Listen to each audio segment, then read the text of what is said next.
Hi, I'm Stephanie Nutt. I'm creating a podcast for MC580, a Capstone project. My focus is emotional support animals for those with mental illness. I'm here with David Dominguez. He's a board-certified psychiatric mental health nurse practitioner. It's a mouthful. Here at Lafene in Manhattan. Hi. Hello. Hello. Thanks for having me. Yeah. So being at Lafene, you deal with K-State students. Can you tell me what type of topics you help with students here at K-State? So I help students with a wide variety of emotional issues ranging from depression, anxiety, OCD, PTSD, as well as some learning disabilities, mostly in the area of attention deficit, hyperactivity disorder. That is most of my focus is on those areas. Okay, so my focus being on emotional support animals, do you see those animals with all of those different types of patients, or do you see it more so with one or the other? Well, so that's certainly a controversial kind of topic with a lot of different providers when it comes to emotional support animals, because there's a wide range of beliefs when it comes to what is considered an appropriate emotional support animal. So I think it often depends on what the disorder is and what would be an appropriate animal. So that kind of complicates the issue a little bit.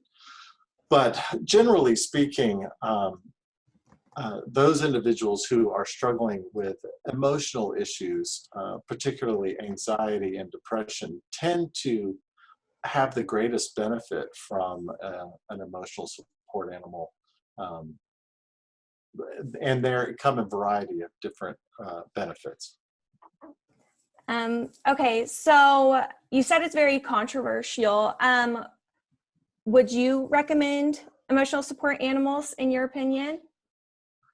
Well, I don't personally do it in my practice because it's very difficult to evaluate an individual and their animal and how the animal is benefiting their emotional state, and being able to document and give clinical support for the specific animal treating that specific person for that specific issue. Now, I will say without a doubt that I believe emotional support animals benefit patients and have seen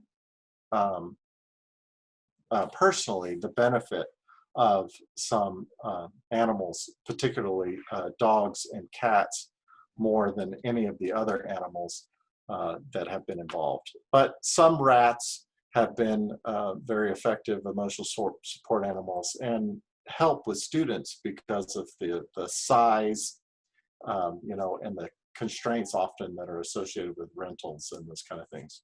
Yeah, I've seen horses too, and I've read stories about people trying to bring them on planes, little miniature horses. And I mean, if it works for them, good for them. But I don't know if I could personally have a little mini horse, especially with my living situation. So with your experience with patients, have you had a patient that has gotten an emotional support animal, and have you seen a difference since before and after they got one?